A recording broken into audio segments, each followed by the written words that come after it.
숨막히는 열기가 아스팔트 위에서 아지랑이처럼 피어오르는 강철 용광로 연병장. 그곳은 수백 명의 훈련병들이 자갈갓 위에 무릎을 꿇은 채 고개를 숙이고 있었다. 그들의 군복은 땀과 흙먼지로 얼룩져 있었고 군기 중에는 공포와 침묵만이 무겁게 떠다녔다. 모든 훈련병들의 시선은 연병장 중앙의 한 점을 향해 있었다. 그곳에는 한 병의 여성 훈련병 임수연이 거구의 교관 2명에게 양팔을 단단히 붙잡힌 채 서 있었다. 그녀의 턱은 굳게 닫혀 있었고 분노로 이글거리는 눈은 오직 한 사람만을 향하고 있었다. 그녀의 바로 앞 훈련소장인 조태웅 준장이 악마와 같은 미소를 지으며 서 있었다. 그의 잘 닦인 군화 끝이 바닥에 놓인 작은 사진 한 장을 가리켰다. 앳된 얼굴에 환한 미소를 짓고 있는 한 이등병의 증명사진이었다. 조태웅의 목소리가 연병장 전체를 쩌렁쩌렁 울렸다.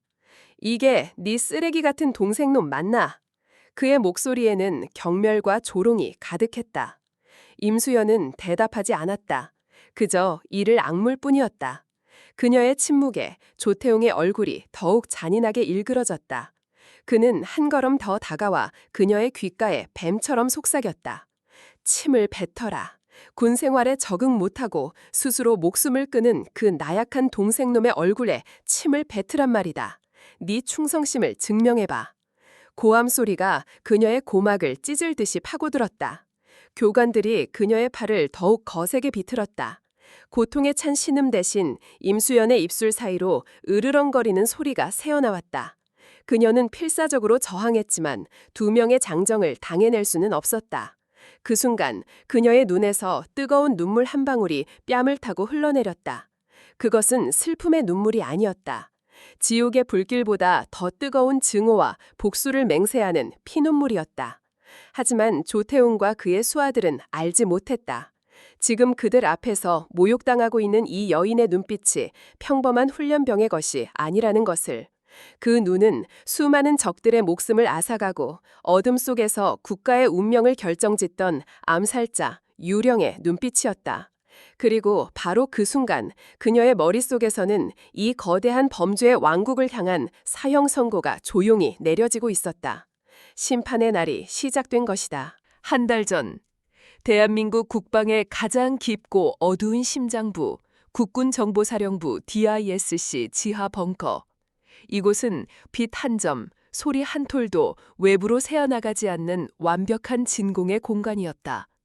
차가운 금속과 강화 유리로 이루어진 벽면에는 전 세계의 위성 지도와 실시간으로 깜빡이는 데이터 스트림이 쉴 새 없이 흘러가고 있었다. 수십 명의 엘리트 요원들이 잿빛 유니폼을 입고 각자의 콘솔 앞에서 숨소리조차 죽인 채 모니터를 응시하고 있었다. 방 전체를 감도는 긴장감은 마치 날카로운 유리 파편 같아서 작은 움직임 하나에도 살이 베일 듯했다.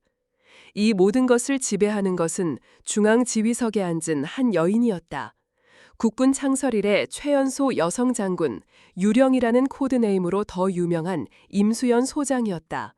그녀는 핀 조명 아래 드러난 얼굴에 어떤 감정도 내비치지 않은 채 거대한 메인 스크린을 응시하고 있었다. 스크린에는 적대국의 핵시설을 촬영한 고해상도 위성 영상이 떠 있었다. 작전명 밤의 불꽃, 수년간 공들여온 극비 첩보 작전의 마지막 단계였다. 보고하십시오. 그녀의 목소리는 얼음처럼 차갑고 날카로워 벙커 안의 공기를 더욱 얼어붙게 만들었다.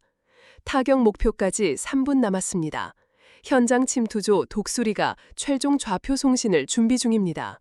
통신 담당관이 떨리는 목소리로 보고했다. 임수연은 눈도 깜빡하지 않았다. 그녀의 시선은 스크린 속 적진 깊숙이서 움직이는 작은 점들에 고정되어 있었다. 그녀가 직접 훈련시키고 선발한 최고의 요원들이었다. 성공 확률은 51%, 실패는 곧 죽음이자 국가 안보에 치명적인 위협을 의미했다. 그녀의 머릿속에서는 수천 개의 변수가 초고속 컴퓨터처럼 계산되고 있었다. 바람의 방향, 적의 예상 이동 경로, 통신 두절 가능성, 그리고 가장 중요한 요원들의 심리 상태까지. 2분 전, 독수리로부터 좌표 수신, 오차 범위 0.01% 이내, 완벽합니다. 복경 유도 신호를 송출하라. 1분 후 불꽃을 터뜨린다. 그녀의 명령은 단호했고 어떤 망설임도 없었다. 작전실의 모든 요원들이 일사불란하게 움직였다. 카운트다운이 시작되었다. 10, 9, 8, 모두가 숨을 죽였다. 3, 2, 1. 스크린의 한 지점에서 섬광이 터져나왔다. 거대한 버섯구름이 피어오르는 모습이 열화상 카메라를 통해 선명하게 보였다. 타격 성공, 목표물 완벽히 제거 확인. 작전 성공 보고가 울려 퍼지자 통제실 안에서는 마침내 안도의 한숨이 터져나왔다. 하지만 임수연은 여전히 미동도 하지 않았다. 그녀의 관심은 오직 하나였다. 침투조는.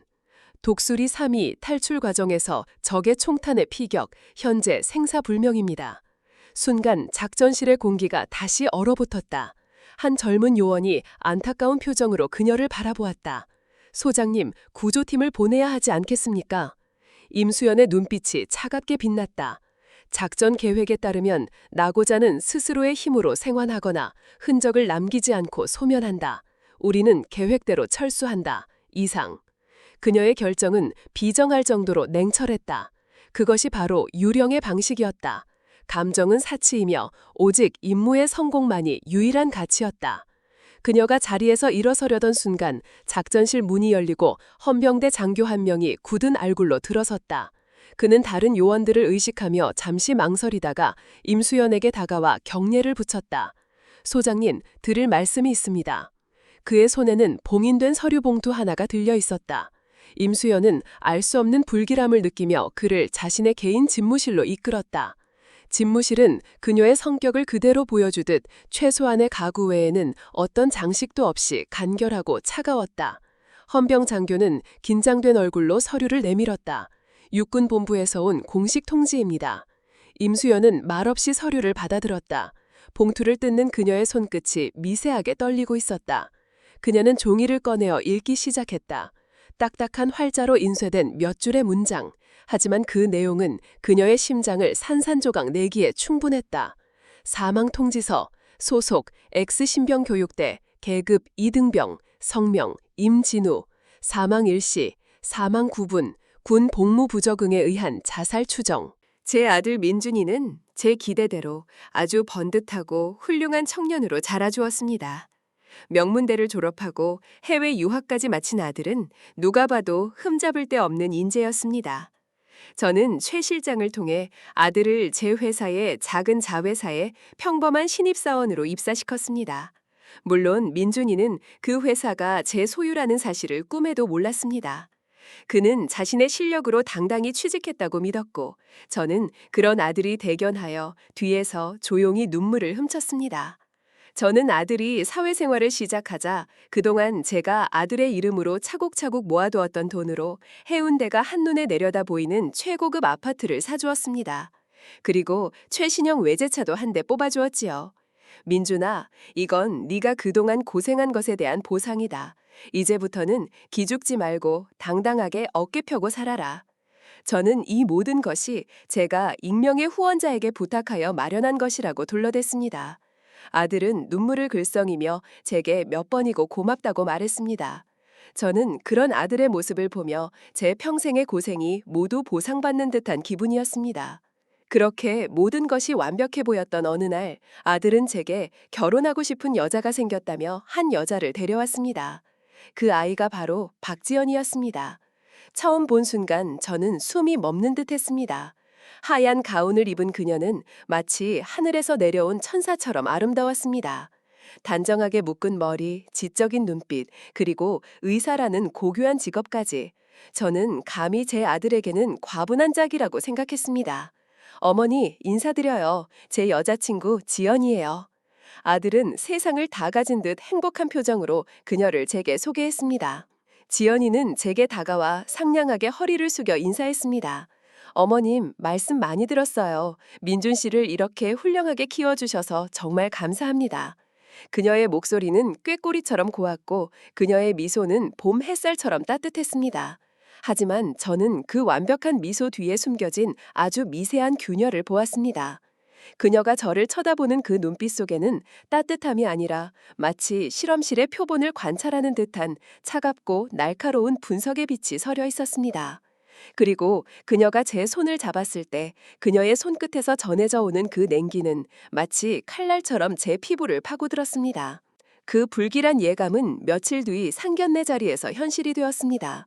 지연이의 어머니, 즉 제 사돈 될 사람은 저와는 완전히 다른 세상의 사람이었습니다. 머리부터 발끝까지 명품으로 치장한 그녀는 저를 보자마자 노골적으로 위아래를 훑어보았습니다. 그리고는 꿀을 바른 듯 달콤한 목소리로 제 가슴에 비수를 꽂는 말들을 쏟아내기 시작했습니다. 어머 사부인, 자갈치 시장에서 장사하신다고 들었어요. 참 대단하시네요. 저희 집안은 대대로 흙 한번 묻혀본 적이 없어서요. 그런 고된 일은 상상도 못하겠어요. 그녀의 말 한마디 한마디에는 저의 직업에 대한 그리고 제가 살아온 삶에 대한 깊은 멸시가 담겨 있었습니다. 며느리 지연이는 그런 제 어머니의 옆에서 아무 말 없이 미소만 짓고 있었습니다. 그것은 암묵적인 동조였습니다. 저는 그 순간 깨달았습니다. 이들에게 저는 아들의 어머니나 존중받아야 할 사돈이 아니라 그저 자신들의 화려한 세계에 어울리지 않는 비린내 나는 천한 존재일 뿐이라는 사실을 말입니다. 그날 이후 그들은 교묘하게 그리고 집요하게 저를 자신들의 세계에서 밀어내기 시작했습니다. 그리고 저는 제 아들의 행복을 위해 바보처럼 그 모든 모욕과 멸시를 묵묵히 감내해야만 했습니다. 그것이 제 인생을 파멸로 이끌 비극의 시작이 될 줄도 모른 채 말입니다. 하지만 어떻게? 그녀는 국군 정부사령부 소장이었다.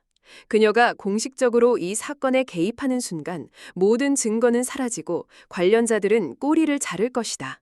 거대한 조직은 진실을 은폐하기 위해 무엇이든 할 것이다. 그녀는 적들을 속여야 했다. 그들이 가장 방심하고 있을 때 가장 예상치 못한 방식으로 그들의 심장부에 비수를 꽂아야 했다. 그녀는 거울 앞에 섰다. 거울 속에는 냉혹한 전략가 유령의 얼굴이 있었다. 그녀는 그 얼굴을 증오스럽게 바라보았다. 이 권력, 이 명예, 이 모든 것이 동생을 지켜주지 못했다. 그렇다면 전부 버리겠다. 그녀는 결심했다. 유령은 오늘 죽는다. 그리고 새로운 존재로 다시 태어난다. 그녀는 자신의 모든 권한을 이용해 컴퓨터에 접속했다. 수많은 기밀 정보와 작전 계획들이 저장된 서버. 그녀는 자신의 흔적을 지우기 시작했다. 자신의 신상 정보, 군 기록, 작전 수행 내역까지 마치 처음부터 존재하지 않았던 사람처럼 모든 데이터를 삭제했다. 그리고 그녀는 마지막 작전을 계획했다. 바로 자신의 죽음을 위장하는 것이었다. 그녀는 적대국 스파이와의 비밀 접선 정보를 흘렸다. 작전 시간과 장소는 모두 거짓이었다. 그리고 그 시간에 맞춰 그녀는 인적이 드문 산악도로로 차를 몰았다.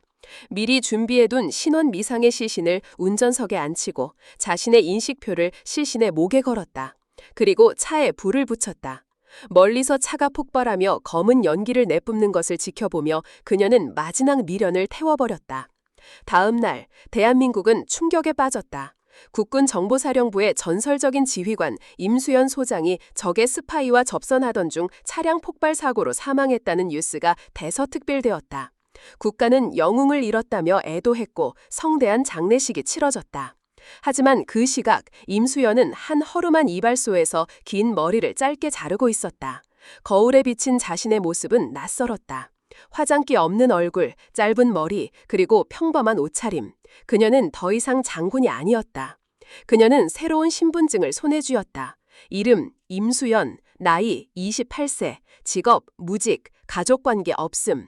늦은 나이에 나라에 봉사하고 싶어 자원입대를 결심한 평범한 여자. 그녀의 서류는 완벽했다. 그녀는 자신의 정보망을 이용해 동생이 복무했던 바로 그 부대, 강철 용광로라는 별명을 가진 X신병교육대에 지원했다. 접수창구의 군무원은 무심한 표정으로 그녀의 서류를 받아들었다. 나이가 좀 많으시네요. 힘들 텐데 괜찮겠어요? 괜찮습니다.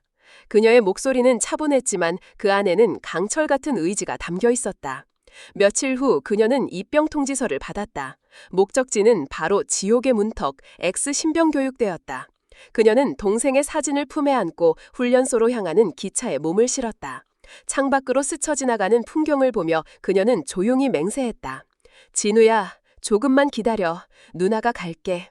네가 겪었을 고통, 네가 느꼈을 절망, 그 모든 것을 내가 똑같이 느끼고 너를 죽인 그놈들에게 1000배, 10,000배로 되갚아줄게. 기차가 어둠 속으로 빨려 들어갔다. 이제 그녀는 포식자가 아닌 먹잇감이었다. 복수라는 칼날을 품에 숨긴 채 스스로 호랑이 굴로 걸어 들어가는 한 마리 양이었다. 심판의 서막이 그렇게 올랐다. 녹슨 철조망이 음산하게 둘러쳐진 X 신병교육대의 위병소 앞에 낡은 버스 한 대가 멈춰섰다.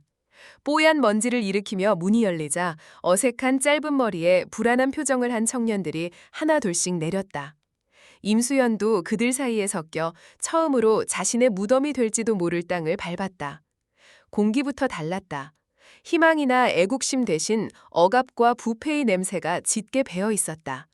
건물들은 페인트가 벗겨져 흉측한 속살을 드러내고 있었고 연병장 구석에는 녹슨 훈련 장비들이 마치 버려진 짐승의 뼈처럼 널브러져 있었다. 이곳이 바로 강철 용광로였다. 강철을 만드는 곳이 아니라 인간의 영혼을 녹여 없애는 지옥의 용광로. 꾸물거리지 말고 대가리 봐라! 빨리빨리 움직여 이 새끼들아! 악마의 고함 같은 목소리가 고막을 찢었다. 붉은 모자를 눌러쓴 교관들이 훈련병들을 짐승처럼 몰아 연병장 중앙에 집결시켰다. 임수연은 말없이 대열에 합류했다. 그녀의 눈은 조용히 주변을 훑고 있었다. 교관들의 계급장, 그들의 표정, 그들의 말투 하나하나를 데이터처럼 머릿속에 저장했다. 잠시 후 단상 위로 몇몇 인물들이 모습을 드러냈다. 중앙에 선 남자는 희끗희끗한 머리에 잘 다려진 군복을 입고 있었다. 인자해 보이는 미소를 짓고 있었지만 그 눈빛은 먹잇감을 살피는 뱀처럼 교활하고 차가웠다. 그가 바로 이 왕국의 왕, 훈련소장 조태웅 준장이었다. 조태웅이 마이크를 잡고 입을 열었다. 그의 목소리는 부드러웠지만 그 안에 담긴 내용은 위선으로 가득 차 있었다. 자랑스러운 대한민국의 아들딸들아, 이곳 강철 용광로에 온 것을 환영한다. 나는 여러분의 훈련소장 조태웅 준장이다. 그는 조국, 명예, 충성과 같은 단어들을 능숙하게 사용하며 연설을 이어갔다.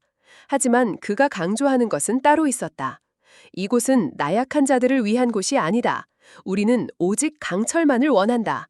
썩어 빠진 정신과 나약한 육신은 이곳에서 도태될 것이다. 그것이 바로 애국이다.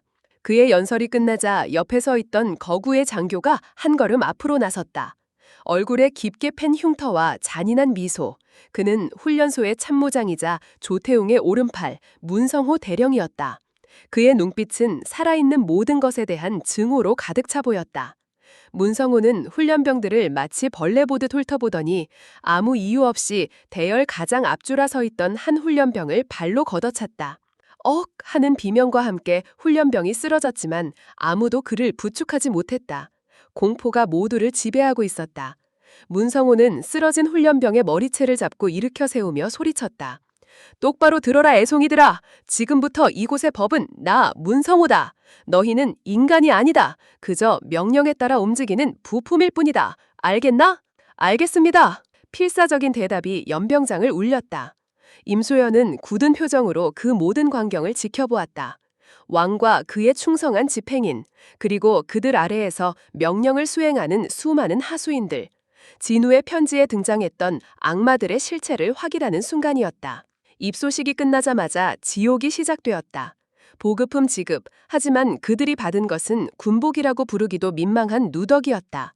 여기저기 해지고 찢어진 전투복, 밑창이 다 달아빠진 전투화, 심지어 몇몇 전투화에서는 역한 냄새가 진동했다. 누군가 죽기 전에 신었던 것일지도 모른다는 끔찍한 상상이 머리를 스쳤다. 저녁 식사 시간은 더욱 가관이었다. 식판에 배급된 것은 멀근 국에 정체모를 건더기 몇 개, 그리고 밥알보다 돌멩이가 더 많을 것 같은 까만 밥이 전부였다. 진우가 암호로 말했던 상한 음식이 바로 이것이었다. 훈련병들은 굶주림에 허덕이며 그것마저도 허겁지겁 삼켰지만 임수연은 거의 손을 대지 않았다. 그녀는 분노를 씹어삼키며 이 모든 부패의 증거들을 차곡차곡 기억 속에 쌓아두었다. 밤이 되자 그들은 짐승 우리 같은 내무반에 배정받았다. 삐걱거리는 낡은 침상, 먼지가 풀풀 날리는 모포. 그곳에서 첫날 밤을 보내며 임수연은 동생의 마지막 흔적을 찾아 헤맸다. 진우가 사용했을 침상, 진우가 기댔을 관물대. 하지만 모든 것은 깨끗이 치워져 있었다. 마치 처음부터 존재하지 않았던 사람처럼. 다음 날부터 본격적인 훈련이 시작되었고 임수연은 즉시 모두의 표적이 되었다. 거기 아줌마, 동작 봐라. 여기가 경로당인 줄 아나? 교관들은 사사건건 그녀의 나이를 들먹이며 모욕을 주었다. 다른 훈련병들보다 월등한 체력을 보여줘도 그들의 눈에는 그저 눈의 가시일 뿐이었다. 여자 주제에 잘난 척하기는 체력 좋으면 뭐해. 전쟁 나면 계집애들은 제일 먼저 도망갈걸. 그들의 조롱과 멸시는 끝이 없었다. 하지만 임수연은 어떤 반응도 보이지 않았다. 그녀의 무표정한 얼굴과 흔들림 없는 눈빛은 오히려 교관들을 더욱 자극했다. 특히 문성호 대령은 그녀를 유독 미워했다. 그는 임수연의 침착함 속에서 자신에 대한 오만함을 읽었다. 어느 날 오후 각계전투 훈련 중에 문성호가 직접 훈련장을 찾았다. 그는 흙먼지를 뒤집어 쓴 채 포복해는 임수연의 앞을 가로막았다. 134번 훈련병. 그가 차갑게 그녀의 번호를 불렀다. 임수연은 동작을 멈추고 그를 올려다보았다. 네 눈빛이 마음에 안 들어. 지금 날 무시하는 건가? 아닙니다. 임수연이 짧게 대답했다. 아니라고? 하, 니년 같은 것들은 매가약이지. 문성호는 주변에 있던 소총을 집어들더니 그녀에게 던졌다. 그거 들고 머리 위로 번쩍 들어. 내가 그만하라고 할 때까지 내려놓지 마. 부당한 명령이었지만 임수연은 말없이 소총을 집어들고 머리 위로 들어올렸다. 땡볕 아래 무거운 소총을 들고 서 있는 것은 끔찍한 고통이었다. 팔의 근육이 비명을 질렀고 땀이 비 오듯 흘러내려 눈을 따갑게 했다. 다른 훈련병들은 공포에 질린 채 그 모습을 지켜볼 뿐이었다. 1시간이 지나고 2시간이 지났다. 임수연의 몸은 사시나무처럼 떨렸지만 그녀는 여전히 소총을 놓지 않았다. 그녀의 눈은 조금도 흔들리지 않고 정면을 응시하고 있었다. 그녀의 그런 모습에 문성호는 더욱 화가 치밀었다. 그는 그녀가 무릎 꿇고 용서를 빌기를 바랐지만 그녀는 결코 쓰러지지 않았다. 독한 년. 문성호는 욕설을 내뱉으며 자리를 떴다. 그날 이후 임수연에 대한 괴롭힘은 더욱 심해졌다. 야간 불침번 근무를 연달아 세우거나 식사 시간에 일부러 그녀의 식판을 엎어버리는 등 유치하고 악랄한 방식으로 그녀를 압박했다. 그리고 마침내 진우의 편지에 등장했던 특별 과업의 날이 왔다. 주말 아침 문성호는 훈련병 수십 명을 연병장에 집결시켰다. 임수연도 그 안에 포함되어 있었다. 오늘 너희는 아주 특별한 대민 지원을 나간다. 국가에 봉사할 좋은 기회이니 영광으로 생각하도록. 그들이 도착한 곳은 군부대와 한참 떨어진 외딴 채석장이었다. 그곳에서는 민간인 인부들이 위험한 발파 작업을 하고 있었다. 군인들이 할 일이 아니었다. 그곳에서 그들을 맞이한 곳은 조태웅 준장의 동생이자 지역 건설업체 사장인 조태식이었다. 그는 기름진 얼굴에 탐욕스러운 미소를 짓고 있었다. 아이고, 우리 형님 덕에 오늘도 일꾼들이 든든하구만. 자, 너희들, 저기 돌들 저쪽으로 옮겨. 해지기 전까지 못 끝내면 국밀도 없을 줄 알아. 훈련병들은 안전장비 하나 없이 날카로운 돌들을 맨손으로 날랐다. 교관들은 채찍을 든 감독관처럼 그들을 감시했다. 조금이라도 쉬려고 하면 어김없이 폭언과 발길질이 날아왔다. 이것은 대민 지원이 아니었다. 명백한 노동력 착취이자 조태용 일가가 벌이는 범죄의 현장이었다. 임수연은 묵묵히 돌을 나르면서도 모든 것을 눈에 담았다. 조태식이 교관들에게 돈봉투를 건네는 모습, 장부에는 기록되지 않는 자재들이 트럭에 실려나가는 모습, 그녀는 퍼즐 조각을 맞추고 있었다. 부실급식, 낡은 보급품, 그리고 이 불법적인 노동 착취. 모든 돈의 흐름은 결국 조태용 준장에게로 향하고 있었다. 저는 눈을 감았습니다. 그러자 계단 아래로 굴러떨어지던 그 마지막 순간이 어제 일처럼 생생하게 떠올랐습니다. 저를 내려다보던 그 두 사랑의 차가운 눈빛. 그 눈빛을 떠올리자 제 심장이 다시 부서진 뼈보다 더 아파왔습니다. 하지만 저는 울지 않았습니다. 눈물은 이미 그 계단 아래에서 제 피와 함께 모두 흘려버린 뒤였습니다. 제 가슴 속에는 눈물 대신 용암처럼 뜨겁고 빙산처럼 차가운 분노만이 들끓고 있었습니다. 저는 간신히 움직이는 오른손을 뻗어 침대 옆 탁자 위에 놓인 제 소지품 가방을 더듬었습니다. 그리고 그 안에서 제 낡은 핸드폰을 꺼내 들었습니다. 부서진 뼈마디가 욱심거렸지만 저는 이를 악물었습니다. 그리고는 단축번호 1번을 제 모든 의지를 담아 길게 눌렀습니다. 그 번호는 제 아들 민준이의 번호가 아니었습니다. 그 번호는 지난 20년간 그림자처럼 제 곁을 지키며 제 거대한 제국을 관리해온 저의 유일한 신복 최민호 실장의 번호였습니다. 신호음이 몇 번 울리지 않아 전화가 연결되었습니다. 회장님, 저 최민호입니다. 몸은 좀 어떠십니까? 그의 목소리에는 걱정과 안타까움이 묵직하게 담겨 있었습니다. 그는 이미 모든 것을 알고 있었습니다. 제가 쓰러졌다는 소식을 듣고 병원으로 달려와 모든 수술 절차를 처리하고 지금 이 순간에도 병원 밖에서 저를 지키고 있다는 것을. 최 실장, 제 목소리는 깁스를 한 제 몸처럼 뻣뻣하고 힘이 없었습니다.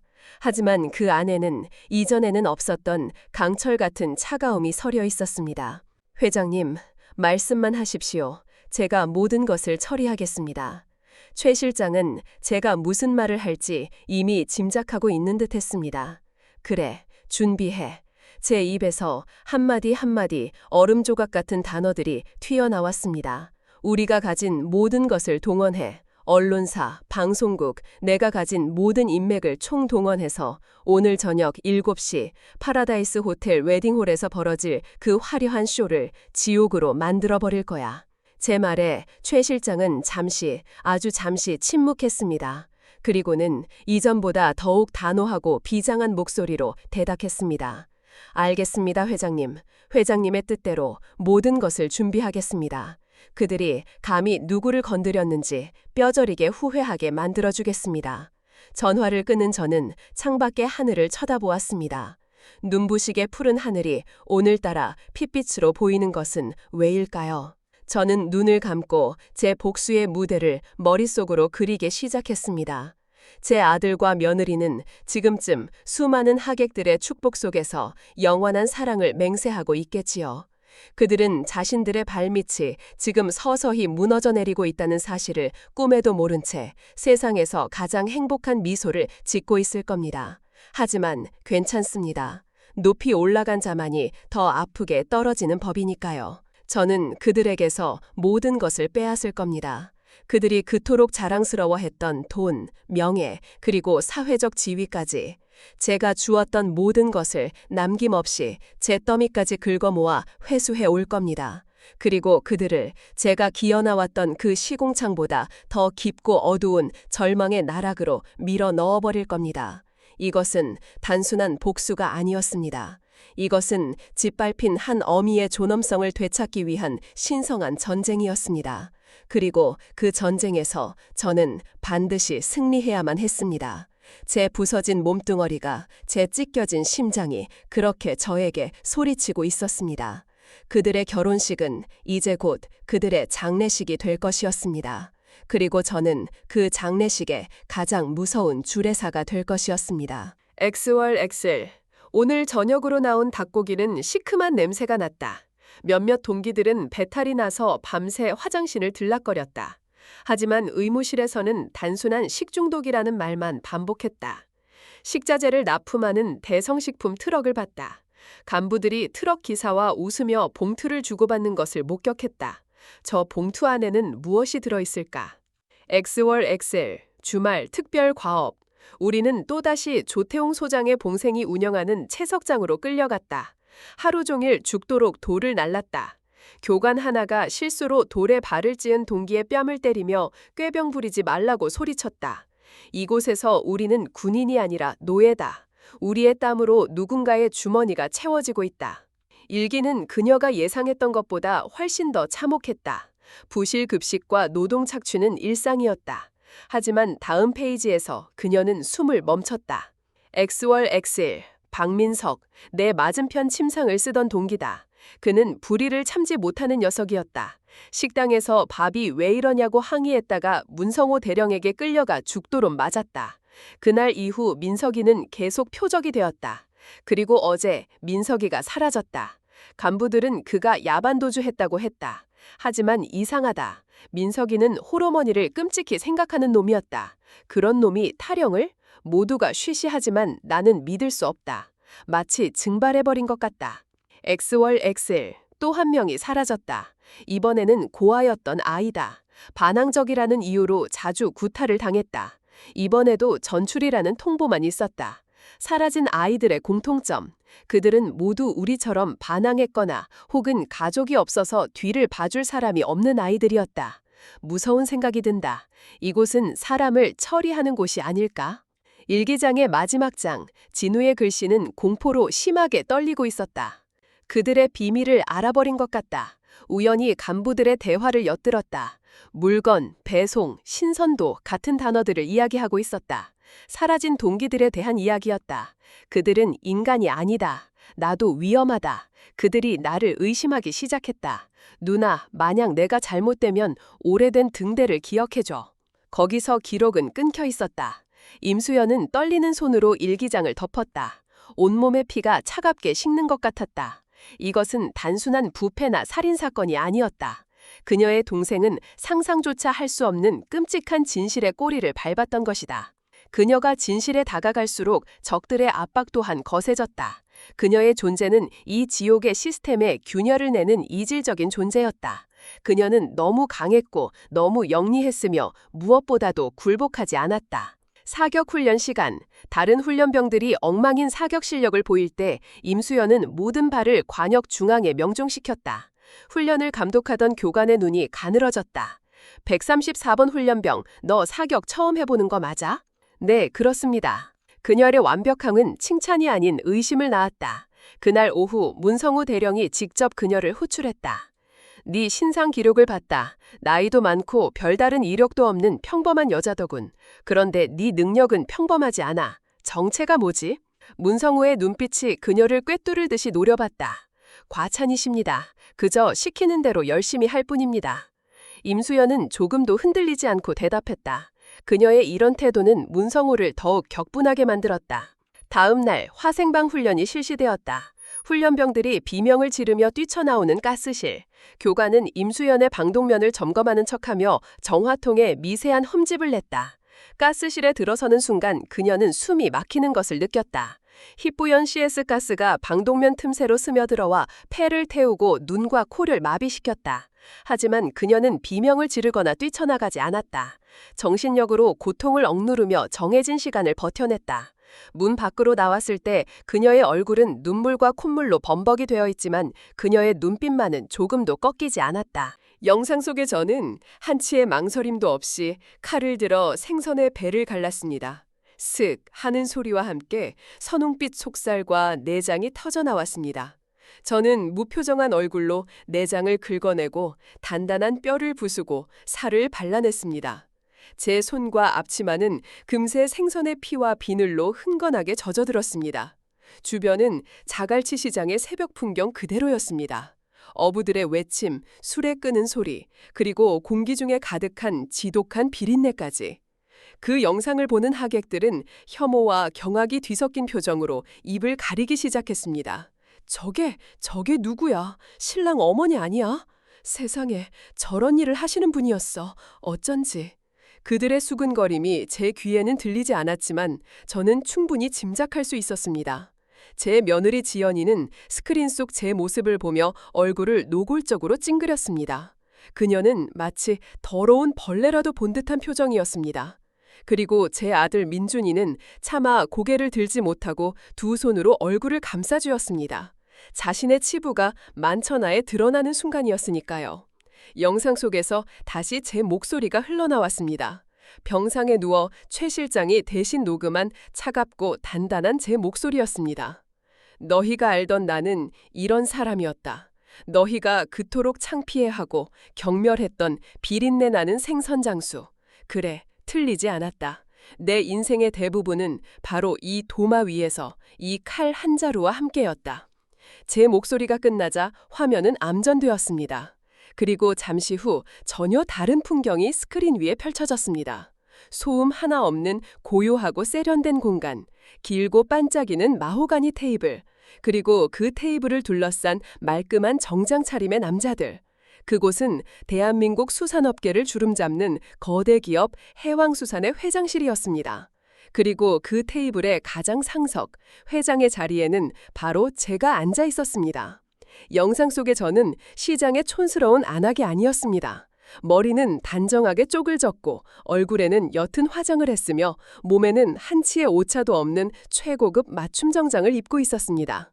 제 앞에는 회장 이선이라고 적힌 명패가 선명하게 놓여 있었습니다. 저는 카리스마 넘치는 눈빛으로 임원들을 향해 회사의 미래 비전에 대해 막힘없이 이야기하고 있었습니다. 식장 안은 다시 한번 경악의 도가니에 빠졌습니다. 말도 안 돼. 저 사람이 아까 그 생선장수랑 같은 사람이라고? 해왕수산 회장. 그럼 대한민국 수산 재벌이라는 거잖아. 하객들은 자신들의 눈을 의심하며 웅성거리기 시작했습니다. 사돈 내외의 얼굴은 이미 잿빛을 넘어 흑빛으로 변해 있었습니다. 그들은 자신들이 지난 몇 년간 감히 누구를 상대로 급을 운운하며 모욕했는지를 그제야 깨달은 것입니다. 영상 속에서 다시 제 목소리가 흘러나왔습니다. 이전보다 훨씬 더 낮고 위험 있는 목소리였습니다. 하지만 너희가 몰랐던 나는 바로 이런 사람이기도 했다. 너희가 경멸했던 그 생선장수의 손이 사실은 이 거대한 제국을 움직이는 손이었다는 사실을 너희는 몰랐지. 그리고 그때부터 본격적인 심판이 시작되었습니다. 화면은 각종 서류들을 비추기 시작했습니다. 가장 먼저 나타난 것은 바로 이 결혼식이 열리고 있는 파라다이스 호텔의 웨딩 계약서였습니다. 화면 가득 클로즈업된 계약서에는 총 비용 5억 원이라는 숫자가 선명하게 찍혀 있었습니다. 그리고 그 아래 계약자란에는 김민준이 아닌 해왕수산 대표이사 이선희의 이름과 법인 직인이 찍혀 있었습니다. 그와 동시에 해왕수산의 법인 계좌에서 파라다이스 호텔로 5억 원이 정확하게 이체된 은행 거래 내역서가 화면을 가득 채웠습니다. 임수연은 망원경에 초점을 맞췄다. 그 순간 그녀는 자신의 눈을 의심했다. 카트 위에는 검은색 의료용 비닐백이 놓여 있었다. 사람의 형태를 한 축 늘어진 무언가. 그들은 마치 도축된 짐승을 옮기듯 비닐백을 트럭의 냉동칸 안으로 던져 넣었다. 그리고 트럭 기사는 문성호에게 두툼한 봉투를 건넸다. 모든 퍼즐 조각이 맞춰지는 순간 임수연은 온몸이 얼어붙는 듯한 공포를 느꼈다. 물건은 시신이었다. 배송은 트럭을 이용한 시신 6이었다. 신선도, 그것은. 그녀는 머리를 얻어맞은 듯한 충격에 휩싸였다. 이것은 단순한 시신 유기가 아니었다. 냉동 트럭, 의료용 비닐백, 그리고 군의관의 존재. 이것은 불법 장기매매 조직이었다. 그들은 반항적이거나 가족이 없는 훈련병들을 표적으로 삼아 지속적으로 구타하고 가혹행위를 가했다. 그러다 죽음에 이르면 탈영으로 보고하고 서류를 조작해 존재 자체를 지워버린다. 그리고 그 시신에서 쓸만한 장기들을 적출하여 대성식품이라는 유통망을 통해 암시장에 팔아넘기고 있었던 것이다. 진우는 이 끔찍한 진실을 알아차렸던 것이다. 그래서 제거당했다. 자살로 위장된 완벽한 살인. 임수연은 망원경에서 눈을 뗐다. 그녀의 얼굴은 분노와 슬픔을 넘어선 인간에 대한 깊은 환멸로 창백해져 있었다. 그녀는 세상의 가장 어두운 곳에서 수많은 악을 목격했지만 이토록 추악하고 체계적인 악은 처음이었다. 이곳은 군부대가 아니었다. 인간을 재료로 부와 권력을 쌓아 올리는 악마들의 도살장이었다. 그녀가 증거를 확보하고 감시탑을 내려오려던 순간이었다. 아래쪽에서 손전등 불빛 여러 개가 다급하게 움직이는 것이 보였다. 그리고 누군가 소리쳤다. 감시탑 근무자와 연락이 두절됐다. 누군가 침입했다. 전 부대를 수색하라. 더 치었다. 그녀가 감시탑에 오를 것을 예상하고 파놓은 함정. 그녀의 은밀한 조사를 조태웅과 문성호는 이미 눈치채고 있었던 것이다. 사이렌이 울리고 부대 전체가 순식간에 아수라장이 되었다. 임수연은 당황하지 않았다. 그녀는 즉시 망원경의 녹화 영상을 자신의 몸에 숨겨진 초소형 저장 장치로 전송했다. 그리고 감시탑 반대편의 밧줄을 이용해 어둠 속으로 몸을 던졌다. 그녀는 고양이처럼 소리 없이 착지하여 부대 외곽의 어두운 곳으로 몸을 숨겼다. 하지만 이미 포위망은 좁혀오고 있었다.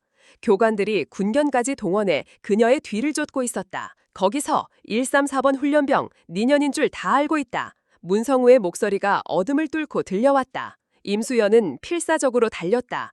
하지만 이곳은 그녀에게 너무나 낯선 지형이었다. 결국 그녀는 훈련장의 깊은 구덩이 함정 속으로 떨어지고 말았다. 발목에 극심한 고통이 느껴졌다. 삐끗한 정도가 아니었다. 뼈가 부러진 것 같았다. 얼마 지나지 않아 손전등 불빛들이 구덩이 위를 비췄다. 조태웅 준장과 문성호 대령이 경멸 어린 표정으로 그녀를 내려다보고 있었다. 생각보다 끈질긴 취새끼였군. 조태웅이 차갑게 말했다. 그의 얼굴에서는 더 이상 인자한 미소를 찾아볼 수 없었다. 니년, 처음부터 목적이 있었지. 임진우, 그놈 동생이랬나? 역시 피는 못 속이는군. 쓸데없이 정의로운 척하다가 제 명을 재촉한 멍청한 놈이었지. 임수연은 부러진 발목의 고통을 참으며 그들을 노려보았다. 니놈들이 진우를 죽였어. 문성어가 광기 어린 웃음을 터뜨렸다. 그래, 우리가 죽였다. 그놈은 너무 많은 것을 알았거든. 꼭 너처럼 말이야. 하지만 걱정 마라. 넌 네 동생처럼 편하게 보내주진 않을 테니 넌 산채로 지옥을 맛보게 될 거다. 그의 말이 끝나기 무섭게 교관들이 구덩이로 뛰어내려 그녀를 제압했다. 부러진 발목에 가해지는 고통에 그녀는 비명을 질렀지만 그들은 아랑곳하지 않고 그녀를 질질 끌고 갔다. 그녀가 끌려간 곳은 부대에서 가장 외진 곳에 있는 낡은 창고였다. 안으로 던져지자 축축한 곰팡이 냄새와 피비린내가 코를 찔렀다. 이곳은 그들의 고문실이었다. 조태훈과 문성호는 그녀를 의자에 묶었다. 이제야 좀 대화할 맛이 나는군. 조태웅이 그녀의 턱을 거칠게 잡아올리며 말했다. 니년의 정체가 뭐냐? 평범한 여자가 아니라는 건 진작에 알았다. 네 뒤에 누가 있지? 어디까지 알고 있는 거지? 전부 불어. 임수연은 피가 섞인 침을 그의 얼굴에 뱉었다. 지옥에 가서 물어봐라, 이 악마들아. 하, 아직도 정신을 못 차렸군. 조태웅이 문성호에게 고갯짓을 했다. 문성호는 기다렸다는 듯이 주먹에 너클을 끼고 그녀에게 다가왔다. 말할 때까지 니년의 뼈를 하나씩 부러뜨려 주마. 그 순간부터 끔찍한 고문이 시작되었다. 그들은 그녀를 죽이려 하지 않았다. 오직 고통을 주기 위해 그녀의 육체와 정신을 완전히 파괴하기 위해 온갖 잔인한 방법을 동원했다. 하지만 임수연은 비명을 지르면서도 결코 입을 열지 않았다. 그녀의 머릿속은 오직 복수심으로 불타오르고 있었다.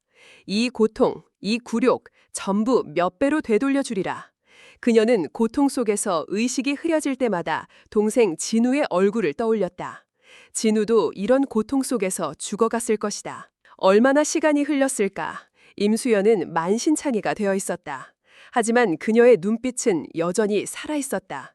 그 꺾이지 않는 눈빛을 본 조태웅은 마침내 결심했다. 더 이상 시간 낭비할 것 없겠군. 이년은 그냥 죽여서는 안 돼. 가장 큰 고통 속에서, 가장 큰 절망 속에서 죽게 만들어야지. 그는 문성호에게 무언가를 지시했다. 문성호의 얼굴에 악마 같은 미소가 떠올랐다. 아주 좋은 생각이십니다, 소장님. 최고의 쇼가 될 겁니다. 그들은 임수연을 끌고 창고를 나섰다. 그들의 계획은 그녀를 공개적으로 처형하는 것이었다. 모든 훈련병들이 보는 앞에서 그녀의 명예와 존엄성을 완전히 짓밟아 다시는 그 누구도 자신들에게 반항을 엄두조차 내지 못하게 만들려는 것이었다. 그들의 마지막이자 가장 잔인한 무대가 준비되고 있었다. 그리고 그 무대의 이름은 바로 무덤 앞에서의 능욕이었다. 시간은 현재로 돌아온다. 지옥 같던 고문이 끝나고 며칠이 흐른 뒤 어느 이른 아침 X 신병교육대의 모든 스피커에서 비상 사이렌이 날카롭게 울려 퍼졌다. 잠이 덜 깬 훈련병들은 허둥지둥 군복을 꿰어 입고 내무반 밖으로 뛰쳐나왔다. 교관들의 살기 어린 고함 소리가 새벽의 정적을 갈기갈기 찢어놓았다. 전원 연병장으로 집합! 5분대로 집합하지 못하는 놈들은 오늘 죽을 줄 알아라! 무슨 영문인지도 모른 채 수백 명의 훈련병들이 연병장에 도열했다. 공기 중에는 불길한 긴장감이 감돌았다. 평소와는 다른 무언가 끔찍한 일이 벌어질 것만 같은 이해감. 훈련병들은 불안한 눈빛을 교환하며 침묵을 지켰다. 단상 위에는 조태웅 준장과 문성호 대령 그리고 모든 중대장과 교관들이 도열해 있었다. 그들의 표정은 얼음장처럼 차가웠고 특히 조태웅의 눈빛에서는 섬뜩한 광기마저 느껴졌다. 그는 마치 자신의 왕국을 내려다보는 폭군처럼 무릎 꿇은 훈련병들을 천천히 훑어보았다. 마침내 그의 시선이 한 곳에 멈췄다. 그는 만족스러운 미소를 지으며 문성호에게 고갯짓했다. 문성호는 기다렸다는 듯이 확성기를 들고 앞으로 나섰다. 그의 목소리는 증오와 경멸로 가득 차 있었다. 지금부터 이 부대의 질서를 어지럽히고 군의 명예를 실추시킨 한 명의 배신자를 공개적으로 처단하겠다. 훈련병들 사이에서 술렁임이 일었다. 배신자, 처단? 그들이 웅성거리는 순간 연병장 한쪽에서 2명의 거구 교관에게 붙들려 질질 끌려 나오는 한 사람의 모습이 보였다. 머리채는 마구 헝클어져 있었고 군복은 찢기고 피와 흙먼지로 더러워져 있었다. 제대로 걷지도 못하는 다리, 고문으로 인해 성한 곳 하나 없는 몸, 바로 임수연이었다. 그녀는 연병장 중앙 모든 훈련병들이 볼 수 있는 곳에 내던져졌다. 몇몇 훈련병들은 그녀의 처참한 모습에 저도 모르게 작은 신음을 내뱉었다. 불과 며칠 전까지만 해도 그들 중에서 가장 강하고 꼿꼿했던 그녀였다. 그런 그녀가 어째서 저런 모습으로. 무대 위에서 펼쳐지는 생지옥. 저는 병실 침대에 누워 그 모든 광경을 무표정하게 지켜보고 있었습니다. 제 아들의 처절한 절규도, 하객들의 분노에 찬 수군거림도 제 마음에는 아무런 파문을 일으키지 못했습니다.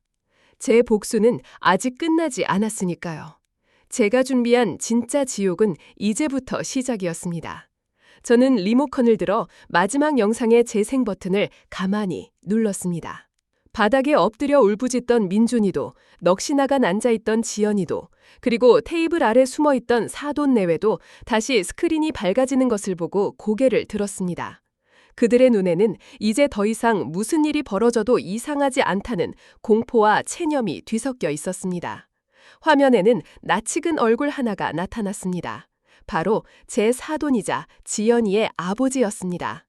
그는 부산 지역의 유력한 정치인이었습니다. 늘 청렴과 정의를 부르짖으며 서민의 편에 서겠다고 목소리를 높이던 바로 그 사람이었습니다. 영상은 한 고급 일식집의 룸안을 몰래카메라로 촬영한 것이었습니다. 영상 속에서 사돈은 제 신복인 최민호 실장과 마주 앉아 있었습니다. 그의 앞에는 값비싼 회와 최고급 사쾌가 놓여 있었습니다. 최 실장, 우리 해왕수산에 도움이 없었다면 이번 선거 쉽지 않으셨을 겁니다. 영상 속에서 최 실장이 나지막이 말했습니다. 그러자 사돈은 기름진 얼굴에 탐욕스러운 미소를 지으며 고개를 끄덕였습니다. 하하하, 물론이지. 내가 최 실장과 우리 이선희 회장님의 은혜를 어찌 잊겠나. 당선만 되면 우리 해왕수산이 부산 앞바다를 완전히 장악할 수 있도록 내가 힘 좀 써주지. 그의 말이 끝나자 최 실장은 테이블 아래에서 묵직해 보이는 007 가방 하나를 꺼내 그의 앞으로 밀었습니다. 회장님께서 이번 선거 자금으로 쓰시라고 특별히 마련하신 겁니다. 약소하지만 저희의 성이라고 생각하고 받아주십시오. 사돈은 기다렸다는 듯이 가방을 열었습니다. 가방 안에는 5만 원권 현금 다발이 산더미처럼 쌓여 있었습니다. 그의 눈이 탐욕으로 번뜩이는 순간이 화면 가득 클로즈업 되었습니다. 역시 우리 이 회장님은 통이 크시다니까. 고맙다고 꼭 좀 전해주게. 네, 절대 이 은혜는 잊지 않을 테니. 그는 가방을 닫고 마치 제 것인 양 자연스럽게 옆자리에 내려놓았습니다. 그 순간 영상은 그가 돈가방을 받는 장면을 여러 각도에서 아주 느리고 선명하게 반복해서 보여주기 시작했습니다. 식장 안은 이제 경악을 넘어 완벽한 충격에 휩싸였습니다. 하객들 중에는 사돈의 정치적 동지나 후원자들도 상당수 포함되어 있었습니다. 그들은 자신들이 믿고 지지했던 정치인의 추악한 이면을 자신들의 눈으로 똑똑히 목격하고만 것입니다. 저런 위선자! 우리를, 국민을 기만했어! 그들의 입에서 분노와 배신감에 찬 외침이 터져나왔습니다. 테이블 아래 숨어있던 사돈은 스크린 속 자신의 모습을 보고 그대로 정신을 놓아버린 듯 했습니다. 그는 비명을 지르며 밖으로 뛰쳐나가려 했지만 이미 주변의 하객들에게 길이 막힌 뒤였습니다. 사돈의 아내는 남편의 추악한 비밀이 만천하에 드러나자 그대로 실신해버렸습니다. 영상 속에서 다시 제 차가운 목소리가 흘러나왔습니다. 사돈어른, 당신은 내게 급이 다르다고 말했지. 청렴한 정치인인 당신과 비린내 나는 생선장수인 나는 사는 세상이 다르다고. 그래, 맞다. 우리는 사는 세상이 달랐다. 나는 내 땀과 노력으로 정직하게 돈을 벌었지만 당신은 국민의 혈세를 도둑질하고 더러운 뒷돈을 받아챙기며 당신의 그 품위를 유지해왔으니까. 당신은 내게 뼛속까지 천박하다고 말했다. 하지만 진짜 천박한 것이 무엇인지 오늘 이 자리에서 똑똑히 깨닫게 되었기를 바란다. 돈에 영혼을 팔아버린 당신의 그 탐욕스러운 얼굴이야말로 이 세상 그 어떤 비린내보다 더 역겹고 추악하다는 사실을 말이다. 영상이 끝나자 스크린은 다시 검은 바탕에 하얀 글씨만을 띄웠습니다. 이 영상의 원본은 검찰과 언론사에 이미 제출되었습니다. 그 문장은 사돈 가문의 완전한 몰락을 알리는 사망 선고나 다름없었습니다. 이제 그 무엇도 되돌릴 수는 없었습니다. 제가 준비한 잔인한 결혼 선물은 그렇게 모두 전달되었습니다. 임수연은 천천히 고개를 들었다. 피와 먼지로 뒤엉킨 얼굴, 퉁퉁 부어 제대로 떠지지도 않는 눈. 하지만 그 틈으로 새어나오는 그녀의 눈빛은 그 어떤 순간보다도 차갑고 날카롭게 빛나고 있었다. 그것은 더 이상 먹잇감의 눈빛이 아니었다. 모든 준비를 끝마친 사냥꾼, 심판을 앞둔 유령의 눈빛이었다. 그녀의 머릿속에서는 이 거대한 범죄의 왕국을 향한 사형 집행 절차가 조용히 카운트다운을 시작하고 있었다. 그들은 스스로 자신들의 무덤을 팠고 이제 그 무덤의 문을 닫는 것은 바로 그녀의 몫이었다. 침을 뱉어라. 조태용의 목소리가 메아리처럼 연병장을 울렸다. 그 한마디에 세상의 모든 소음이 멈는 듯했다. 시간은 멈췄고 공간은 얼어붙었다. 수백 명의 훈련병들은 숨 쉬는 것조차 잊은 채 연병장 중앙의 비극적인 무대를 응시했다.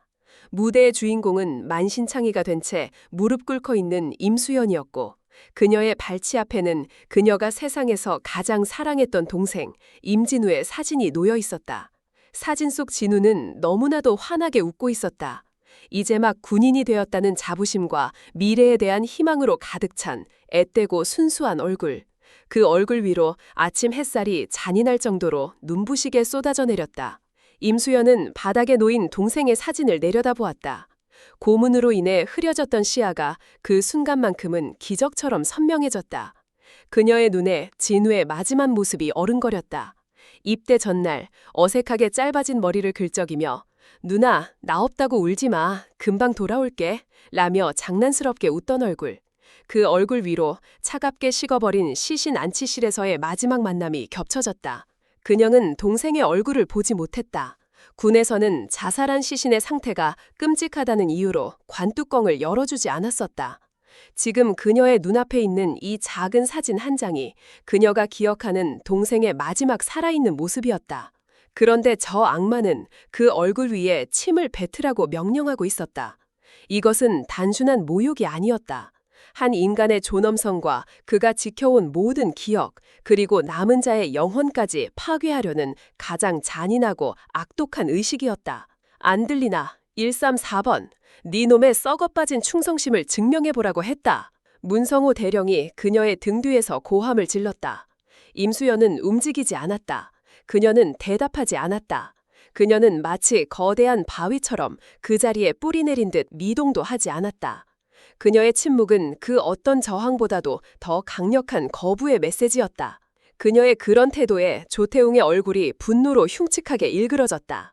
그는 자신의 완벽한 시나리오가 예상치 못한 암초에 부딪힌 것을 직감했다. 그는 그녀가 울부짖거나 혹은 굴복하거나 둘 중 하나의 반응을 보이길 원했다. 하지만 저 침묵은 무엇인가? 저것은 마치 폭풍전야의 고요함처럼 그를 불안하게 만들었다. 인연이 끝까지. 조태웅이 이를 갈며 소리쳤다. 니녀는 지금 명령 불복종을 하는 건가? 그렇다면 니년의 동생놈처럼 똑같이 처리해주지. 그는 문성호에게 눈짓했다. 문성호는 기다렸다는 듯이 교관 2명에게 명령했다. 전현을 붙잡아 머리채를 잡고 강제로 저 사진의 대가리를 받게 만들어. 거구의 교관 2명이 짐승처럼 달려들어 임수연의 양팔을 거칠게 붙잡아 일으켰다. 부러진 발목에서 터져나오는 극심한 고통에 임수연의 얼굴이 하얗게 질렀지만 그녀는 신음소리 한 번 내지 않았다. 오히려 그녀는 더욱 굳건히 땅에 발을 디디고 서려고 안간힘을 썼다. 그녀의 저항은 교관들을 더욱 난폭하게 만들었다. 그들은 그녀의 머리채를 휘어잡고 바닥에 있는 사진을 향해 그녀의 얼굴을 강제로 끌어내렸다. 싫어. 그 순간 처음으로 임수연의 입에서 비명 같은 목소리가 터져나왔다. 그녀는 필사적으로 몸부림쳤다. 자신의 더러워진 얼굴이 동생의 환한 미소를 더럽히게 할 수는 없었다. 그녀의 저항은 처절했다. 그것은 한 인간이 자신의 마지막 남은 존엄성을 지키기 위한 필사적인 몸부림이었다. 이 독한 년이 자신들의 힘으로 여전히 그녀를 제압하지 못하자 조태웅은 이성을 잃고 직접 나섰다. 그는 앞으로 달려나와 자신의 손바닥으로 임수연의 뺨을 있는 힘껏 후려쳤다. 짝! 하는 날카로운 파열음이 연병장 전체에 울려 퍼졌다. 고개가 돌아가고 입술이 터져 피가 흘러내렸다. 임수연의 눈앞이 순간 하얗게 변했다. 귀에서는 윙 하는 이명이 들렸다. 하지만 그녀는 쓰러지지 않았다. 교관들에게 붙들린 채 그녀는 천천히 고개를 돌려 조태용을 노려보았다. 그녀의 눈에서 뜨거운 눈물 한 방울이 뺨을 타고 흘러내렸다. 그것은 슬픔이나 고통의 눈물이 아니었다. 지옥의 불길보다 더 뜨거운 모든 것을 불태워버릴 듯한 증오의 눈물이었다. 니년의 그 눈빛! 조태용은 그녀의 꺾이지 않는 눈빛에 오히려 더 큰 모욕감을 느꼈다. 그는 미친 사람처럼 고함을 지르며 다시 한번 그녀의 뺨을 때리고 또 때렸다. 죽어! 죽어버려! 네 동생놈처럼 그냥 조용히 죽어버리란 말이다! 그는 광기에 사로잡혀 있었다. 그는 그녀를 때리는 것이 아니었다. 자신의 내면에 존재하는 불안감과 죄책감, 그리고 그녀를 통해 자꾸만 떠오르는 임진우의 마지막 모습을 향해 주먹을 휘두르고 있었다. 모든 훈련병들은 공포에 질려 눈을 감거나 고개를 숙였다. 차마 눈뜨고 볼 수 없는 끔찍한 광경이었다. 한 인간의 존엄성이 수백 명의 군중 앞에서 무참히 짓밟히고 있었다. 조태용은 거친 숨을 몰아쉬며 폭행을 멈췄다. 그는 만신창이가 된 임수연의 얼굴을 내려다보며 승리감에 젖어 말했다. 이제 알겠나? 이곳에서는 내가 법이고 내가 신이다. 나에게 덤비는 자의 말로가 어떻게 되는지 모두 똑똑히 봤을 것이다. 그는 모든 것이 끝났다고 생각했다. 그녀의 육체와 정신은 완전히 파괴되었고 이제 남은 것은 숨통을 끊는 일뿐이라고 여겼다. 하지만 그는 몰랐다. 지금 그가 저지른 이 잔인한 행위가 바로 지옥의 문을 여는 스위치를 누른 것이나 마찬가지라는 사실을. 그는 몰랐다.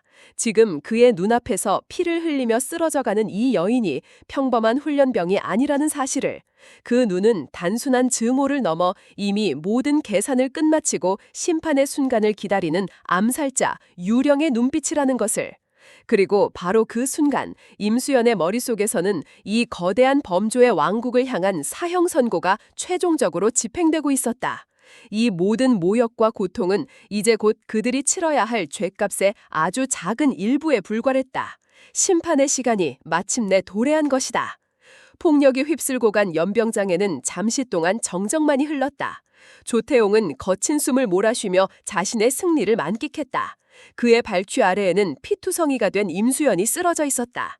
모든 것이 끝났다고 감히 자신의 왕국에 도전했던 어리석은 쥐 한 마리를 완벽하게 짓밟았다고 생각했다. 교관들과 훈련병들 그 누구도 감히 고개조차 들지 못했다. 공포가 연병장 전체를 완벽하게 지배하고 있었다. 모두 똑똑히 봤을 것이다. 조태용이 만족스러운 목소리로 말했다. 그는 쓰러진 임수연을 경멸스럽게 내려다보며 마지막 선고를 내리려 했다. 이 반역자는 군법에 따라 즉결! 바로 그 순간이었다. 쓰러져 있던 임수연의 어깨가 희미하게 들썩이기 시작했다. 처음에는 작은 흐느낌처럼 들렸다. 조태용은 그녀가 드디어 무너져 내려 우는 것이라고 생각하며 비웃었다. 이제 와서 울며 용서를 빌어도 소용없다. 하지만 그것은 울음소리가 아니었다. 자세히 들어보니 그것은 웃음소리였다. 처음에는 작게 시작된 웃음소리가 점점 더 커져갔다. 크, 크크, 크카하하. 광기 어린 웃음소리가 연병장 전체에 울려 퍼졌다. 모두가 자신의 귀를 의심했다.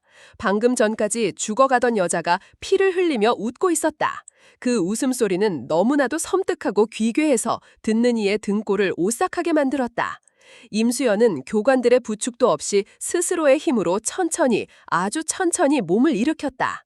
부러진 발목이 비명을 질렀지만 그녀는 고통을 느끼지 못하는 사람처럼 꼿꼿이 섰다. 그녀는 손등으로 입가에 피를 닦아내고는 헝클어진 머리카락 사이로 형형하게 빛나는 눈으로 조태용을 똑바로 응시했다.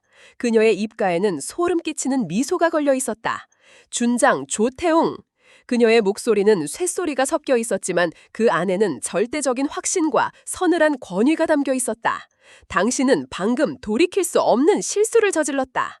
그 말에 조태용의 얼굴이 굳어졌다. 저 눈빛, 저 목소리, 평범한 훈련병에게서는 결코 나올 수 없는 위압감이었다. 그는 순간적으로 알 수 없는 불안감에 휩싸였다. 니년, 죽고 싶어서 환장했구나. 여봐라, 당장 전연의 주둥이를. 하지만 그의 말이 채 끝나기도 전에 임수연은 누구도 예상치 못한 행동을 했다. 그녀는 자신의 입을 크게 벌리더니 망설임 없이 오른쪽 어금니를 있는 힘껏 깨물었다. 딱 하는 날카로운 파열음이 그녀의 입안에서 울렸다. 엄청난 고통이 머리를 관통했지만 그녀는 눈 하나 깜박하지 않았다. 그것은 평범한 치아가 아니었다. 국군정보사령부 최고의 기술로 제작된 유령만을 위한 마지막 비상 탈출 장치이자 최후의 공격 신호 장치였다. 겉보기에는 완벽한 인공치아였지만 그 내부에는 미세한 압력 센서와 나노 기술이 집약된 긴급 신호 송신기가 내장되어 있었다. 치아가 특정 압력 이상으로 파괴되는 순간 송신기는 자동적으로 활성화되어 단 하나의 암호화된 신호를 오직 단 한 곳으로만 송신하게 되어 있었다. 신호는 1초도 되지 않아 대한민국 상공의 군사위성을 거쳐 서울 중심부의 가장 깊고 안전한 곳으로 전송되었다. 신호는 1초도 되지 않아 대한민국 상공의 군사위성을 거쳐 서울 중심부의 가장 깊고 안전한 곳으로 전송되었다. 조태용과 문성호는 그녀의 기이한 행동을 이해하지 못하고 어리둥절한 표정으로 서 있었다. 전연이 미쳤나? 고통에 못 이겨 제 이를 부숴버리다니. 문성호가 비웃으며 말했다. 하지만 임수연은 그들을 향해 더욱 짙은 미소를 보였다. 이제 모든 것은 끝났다. 주사위는 던져졌고 심판의 시계는 움직이기 시작했다. 5분. 임수연이 나지막이 말했다. 뭐라고? 조태웅이 되물었다. 당신들에게 남은 시간은 이제 5분뿐이다, 조태웅. 그동안 유언이라도 남기는 게 좋을 거야. 그녀의 목소리에는 승리자의 여유마저 묻어났다. 그녀는 더 이상 저항하지 않았다. 다시 연병장 하닥에 주저앉아 마치 연극의 마지막을 기다리는 관객처럼 조용히 눈을 감았다. 조태웅은 불길한 예감에 휩싸였다. 그는 미친 척하는 저 여자의 허세라고 애써 스스로를 안심시키려 했지만 심장이 불안하게 뛰는 것을 멈출 수 없었다. 무슨 헛소리냐? 여봐라, 전연을 당장 끌고 가서. 그때였다. 훈련소 외곽에서부터 희미하게 들려오던 소리가 점점 더 커지기 시작했다. 그것은 지축을 뒤흔드는 듯한 육중한 헬리콥터의 프로펠러 소리였다. 한 대가 아니었다. 수십 대의 헬리콥터가 동시에 접근하며 만들어내는 하늘이 무너지는 듯한 굉음이었다. 뭐지? 모두가 당황하여 하늘을 쳐다보았다. 저 멀리 산등성이 너머로 검은 점들이 모습을 드러내기 시작했다. 그것은 순식간에 거대한 위용을 드러내며 훈련소 상공으로 접근했다. 대한민국 육군 최정예 검은색으로 도장된 공격 헬기 아파치 편대였다. 그 뒤로는 병력 수송을 위한 블랙호크 헬기들이 거대한 벌떼처럼 따라오고 있었다. 평시에는 결코 볼 수 없는 거의 전쟁 상황에 준하는 규모의 항공전력이었다. 헬기들은 훈련소 상공을 순식간에 장악했다.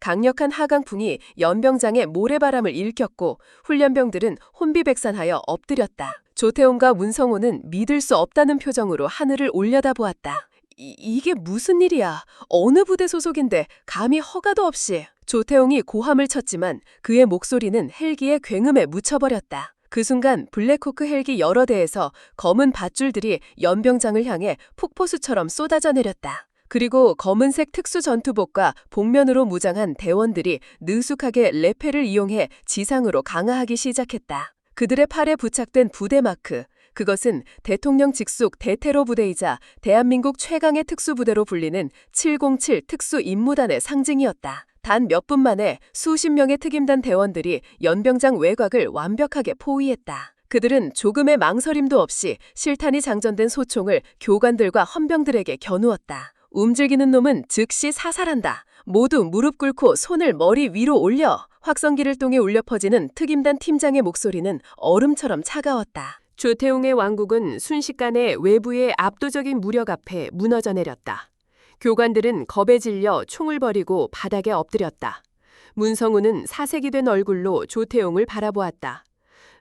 소장님, 이게 도대체 어떻게 된 일입니까? 조태웅 역시 이 상황을 전혀 이해할 수 없었다. 쿠데타인가? 아니면 전쟁이라도 터진 건가? 그의 머릿속이 하얗게 비어버린 그때 그는 연병장 한가운데서 여전히 미소를 띤 채 자신을 바라보고 있는 임수연과 눈이 마주쳤다.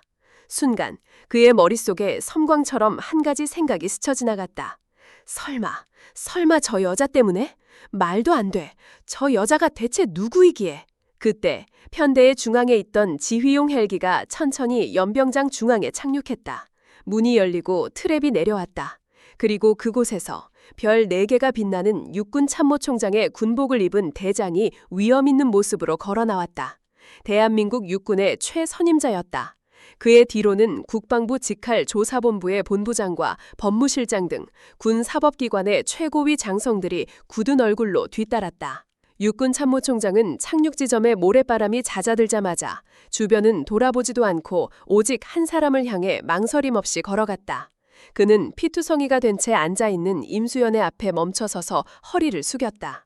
그리고 대한민국 육군 전체를 호령하는 그의 입에서 모두를 경악하게 만든 한마디가 흘러나왔다. 늦어서 죄송합니다, 소장님.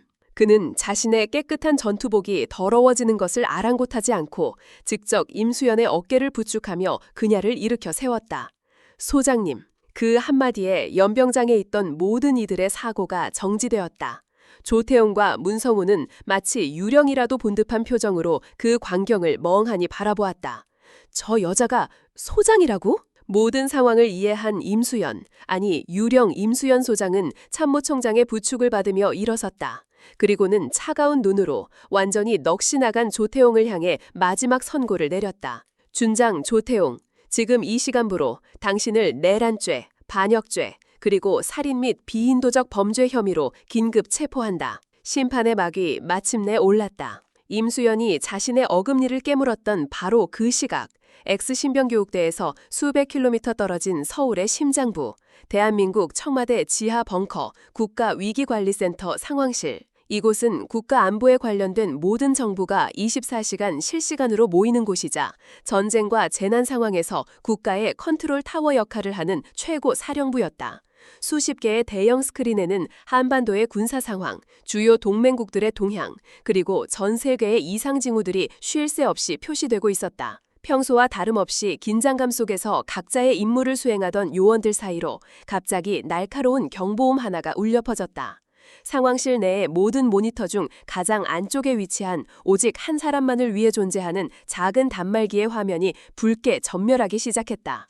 경보, 코드 제로 발령. 통신을 담당하던 한 젊은 장교가 사색이 된 얼굴로 외쳤다. 상황실 전체가 순간 얼어붙었다. 코드 제로. 그것은 전설로만 전해지던 존재해서는 안 될 최악의 비상 프로토콜이었다. 국가 원수의 유고나 그에 준하는 최고 수준의 국가 위기 상황에서만 발령되는 헌법과 법률을 초월하는 긴급 명령체계. 지난 수십 년간 단 한 번도 발령되지 않는 그저 서류상으로만 존재하는 비상사태였다. 요원들이 당황하여 어쩔 줄 몰라 하는 사이 상황실 안쪽에 문이 열리고 백발이 성성한 한 남자가 빠른 걸음으로 들어왔다. 대한민국의 국방과 안보 정책을 총괄하는 국가안보실장이었다. 그는 수많은 전쟁과 위기를 겪어온 노련한 전략가였지만 그의 얼굴에도 당혹감과 극도의 긴장감이 서려 있었다. 상황 보고해. 그의 목소리가 낮게 깔렸다. 실장님, 유령으로부터 신호가 들어왔습니다. 장교가 떨리는 목소리로 보고하며 붉게 빛나는 단말기 화면을 가리켰다. 화면에는 단 2줄의 문장이 간결하게 떠 있었다. Ghost requires sanction. 프로토콜 제로. 유령 재가를 요청함. 프로토콜 제로 발동. 국가안보실장의 동공이 가늘어졌다. 유령. 한 달 전 적국 스파이와의 교전 중 장렬히 전사했다고 알려진 국군정보사령부의 전설적인 지휘관 임수연 소장. 그녀가 살아있었다. 그리고 그녀는 지금 대통령에게 부여받은 자신만의 고유 권한 프로토콜 제로의 발동을 요청하고 있었다. 프로토콜 제로는 임수연 소장이 과거 수많은 대테러 작전을 성공시키며 국가에 기여한 공로를 인정받아 대통령으로부터 직접 하사받은 전설적인 권한이었다. 그것은 그녀가 국가의 존립을 위협하는 심각한 내부의 적을 발견했을 경우 군 통수권자인 대통령의 제가 아래 군의 지휘 계통을 무시하고 즉각적인 무력 사용과 사법 조치를 할 수 있는 말 그대로 비상대권이었다. 그녀의 판단이 곧 법이 되는 가장 강력하고도 위험한 칼날. 유령의 위치는 추적 결과 강원도 X 신병교육대 내부입니다. 국가안보실장은 더 이상 망설이지 않았다. 그는 즉시 대통령에게 향하는 직통 비화기를 들었다. 수화기 너머로 잠이 덜 깬 대통령의 목소리가 들려왔다. 무슨 일인가? 각하, 유령이 살아있었습니다. 그리고 방금 전 프로토콜 제로의 발동을 요청했습니다. 각하의 제가가 필요합니다. 수화기 너머로 잠시 침묵이 흘렀다. 대통령은 임수연 소장을 그 누구보다 신뢰했다. 그녀는 결코 사사로운 감정이나 잘못된 판단으로 움직일 인물이 아니었다. 그녀가 프로토콜 제로를 발동했다는 것은 지금 대한민국 군 내부에서 상상을 초월하는 끔찍한 일이 벌어지고 있다는 뜻이었다. 허가한다. 국가안보실장은 국방부 장관에게 나의 명령을 하달하고 유령의 모든 활동을 전적으로 지원하도록 필요한 모든 권한을 위임한다. 대통령의 결정은 단호했다. 명을 받들겠습니다, 각하. 국가안보실장은 비화기를 내려놓자마자 옆에 있던 국방부 장관과의 한라인을 연결했다. 당시 국방부 장관은 합동참모본부로부터 야간 훈련 상황을 보고받고 있었다. 장관님, 국가안보실장입니다. 다급한 그의 목소리에 국방부 장관은 상황의 심각성을 직감했다. 무슨 일입니까? 방금 전 유령이 프로토콜 제로를 발동했습니다. 대통령께서는 장관님께 전적인 작전 권한을 위임하셨습니다. 유령이 요구하는 모든 것을 즉시 지원하십시오. 국방부 장관은 자리에서 벌떡 일어섰다. 그의 머릿속은 수만 가지 생각으로 복잡해졌다. 죽은 줄 알았던 유령이 살아 돌아왔다. 그리고 그녀가 군 전체를 뒤흔들 수 있는 비상대권을 발동했다. 이것은 군 창설 이래 초유의 사태였다.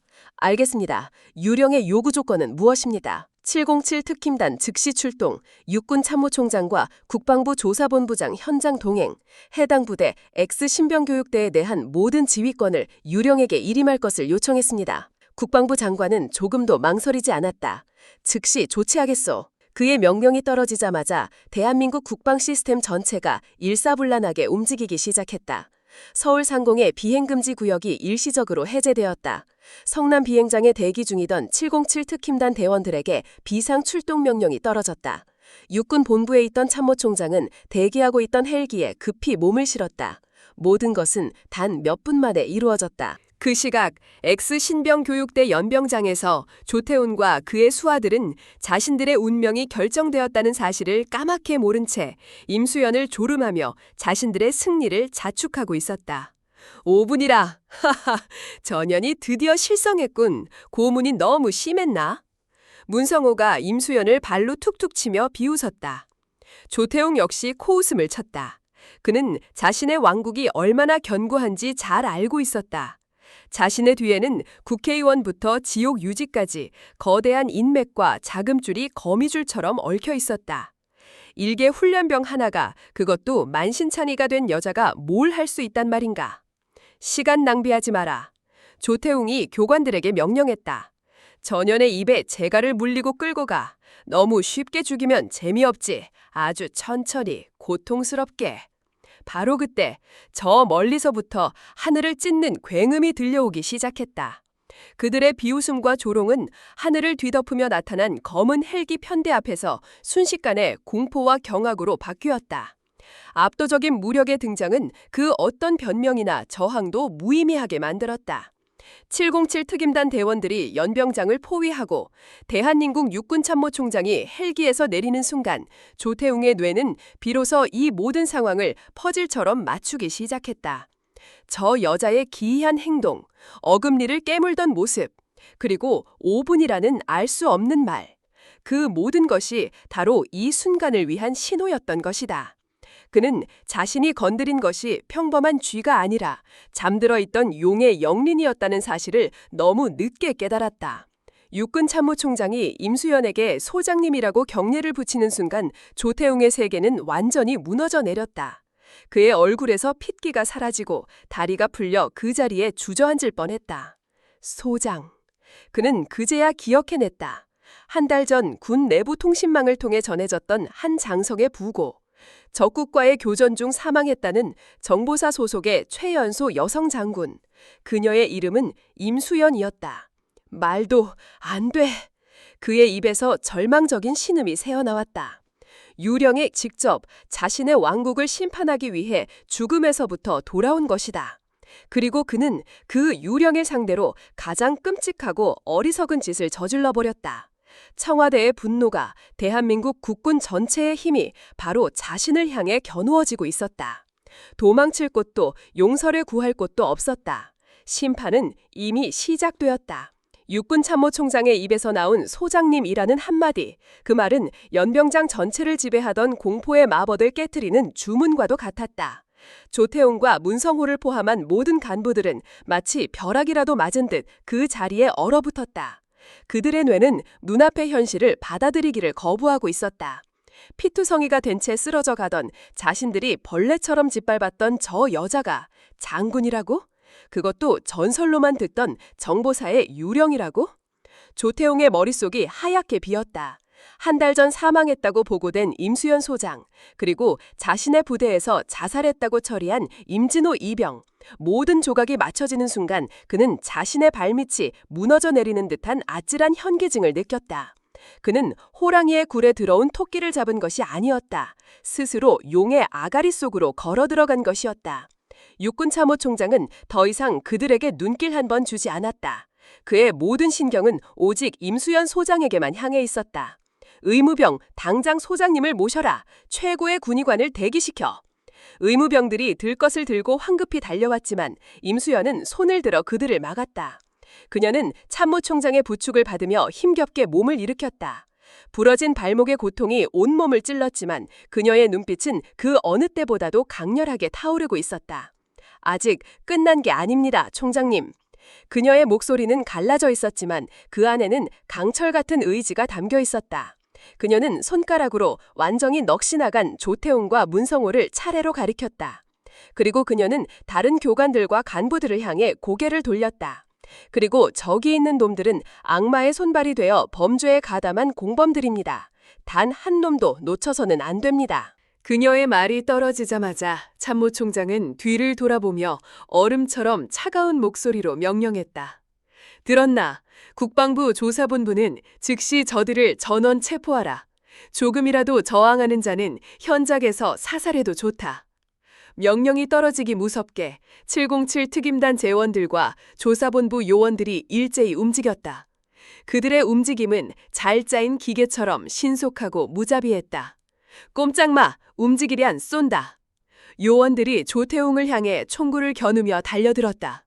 그 순간 조태웅은 마지막 발악을 했다.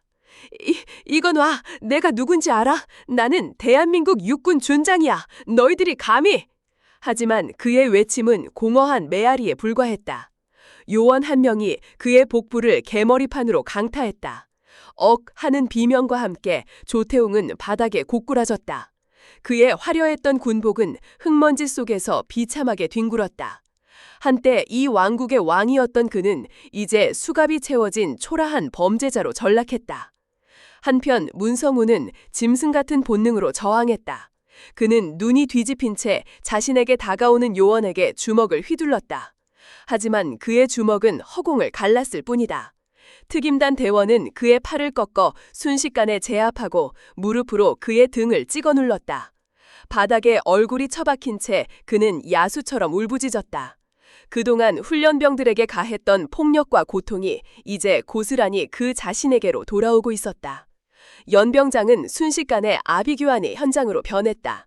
자신들의 죄가 드러난 교관들과 간부들은 도망치려 하거나 혹은 모든 것을 체념한 채 그 자리에 주저앉았다. 요원들은 임수연이 미리 확보해둔 증거와 명단을 토대로 단 한 명의 공범도 놓치지 않고 체포했다.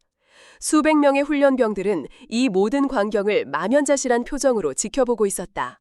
불과 30분 전까지만 해도 자신들을 억압하던 절대적인 권력자들이 눈앞에서 무력하게 끌려나가는 모습. 그것은 비현실적인 마치 한편의 영화와도 같은 장면이었다. 공포에 짓눌려 있던 그들의 눈에 서서히 다른 감정이 피어오르기 시작했다. 그것은 해방감이었고 경외감이었으며 그리고 한 줄기 희망이었다. 그들은 모두 한 사람을 바라보았다. 피투성이가 된 채 서 있으면서도 그 누구보다 거대해 보이는 여인 임수연 소장. 그녀는 단순히 복수를 한 것이 아니었다. 이 지옥 같은 곳에 갇혀있던 자신들 모두를 구원한 것이다. 체포작전이 마무리되자 참모총장은 임수연에게 다가와 정중히 말했다. 이제 병원으로 가시지요, 소장님. 치료가 시급합니다. 임수연은 그제야 고개를 끄덕였다. 긴장이 풀리자 온몸의 고통이 한꺼번에 몰려왔다. 그녀는 의무병에 들것에 몸을 싣고 나서야 조용히 눈을 감았다. 의식이 흐려지는 순간 그녀의 귓가에 동생 진우의 목소리가 들리는 듯했다. 누나, 고마워. 임수연 소장이 후송된 직후 대한민국 군 전체는 발칵 뒤집혔다. 유령의 생존과 프로토콜 제로의 발동, 그리고 X신병 교육대에서 벌어진 충격적인 사건의 전말. 모든 것은 극비에 붙여졌지만 대통령의 직접 명령 아래 군 사법 시스템은 역사상 가장 신속하고 단호하게 움직이기 시작했다. 국방부 특별수사단은 조태웅의 사무실과 자택 그리고 그와 관련된 모든 업체를 압수수색했다. 그 결과는 상상을 초월했다. 수십 년간 이어져 온 군납 비리, 뇌물수수, 노동력 착취의 증거가 산더미처럼 쏟아져 나왔다.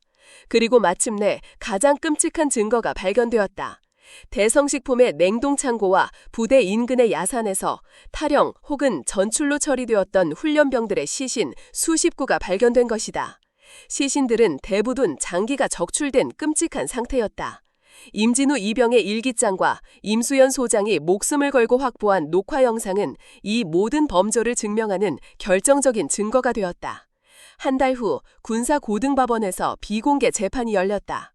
조태웅, 문성호를 비롯한 주범 30명은 군복 대신 수의를 입고 피고인석에 섰다.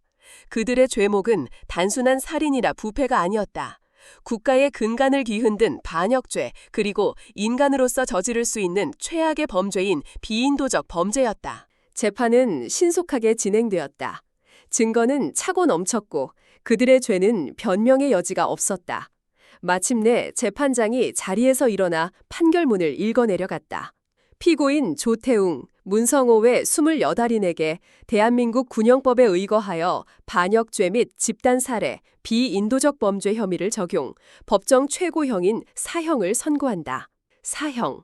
그 단어가 법정에 울려 퍼지는 순간 피고인석에서는 절규와 울음이 터져나왔다.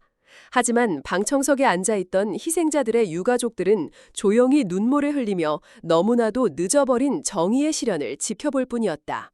판결이 내려진 다음 날 국방부 장관은 대국민 담화를 발표했다.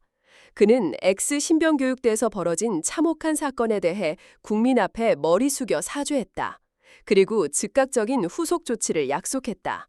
X신병교육대는 그날부로 영원히 폐쇄되었다. 지옥의 용광로였던 그곳은 철거되고 그 자리에는 이번 사건의 무고한 희생자들을 기리는 추모 공원이 조성될 것이라고 발표되었다. 또한 이번 사건을 계기로 군 전체에 대한 유례없는 규모의 감찰과 조사가 시작되었다. 조태웅의 비호 아래 압력하던 수많은 부패한 장교와 군무원들이 줄줄이 옷을 벗거나 구속되었다. 대한민국군은 창군 이래 가장 고통스러운 수술을 시작한 것이다. 썩어버린 환부를 도려내고 새로운 피를 수혈하기 위한 거대한 변화의 서막이었다. 이 모든 변화는 자신의 모든 것을 버리고 스스로 지옥으로 걸어 들어갔던 한 여인의 희생으로부터 시작되었다. 그녀의 철과 같은 손이 거대한 악의 제국을 무너뜨리고 새로운 질서에 씨앗을 뿌린 것이다. 1년 후, 한때 강철 용광로라 불리던 지옥의 연병장은 흔적도 없이 사라졌다. 그 자리에는 푸른 잔디가 자라나고 수십 개의 이름 없는 비석들이 고요히 서 있는 추모공원이 들어섰다. 비석 하나하나에는 계급도 군번도 없이 그저 대한민국의 아들이라는 글자만이 새겨져 있었다. 이곳은 조태용의 왕국 아래 희생된 이름도 명예도 빼앗긴 채 사라져간 젊은 넋들을 기리는 공간이었다. 공원 중앙 가장 햇볕이 잘 드는 곳에는 유독 하나의 비석만이 서 있었다. 이등병 임진우. 그 아래에는 작은 글씨로 그의 용기 있는 고발이 우리 군을 구했습니다. 라는 문구가 새겨져 있었다. 쌀쌀한 가을바람이 부는 어느 오후 한 여인이 그 비석 앞에 섰다. 각 잡힌 소장 계급장이 빛나는 완벽한 군복 차림. 고문으로 아든 얼굴의 흉터는 옅어졌지만 그녀의 눈빛은 이전보다 더욱 깊고 단단해져 있었다. 임수연 소장이었다. 그녀는 말없이 진우의 비석을 닦아주었다.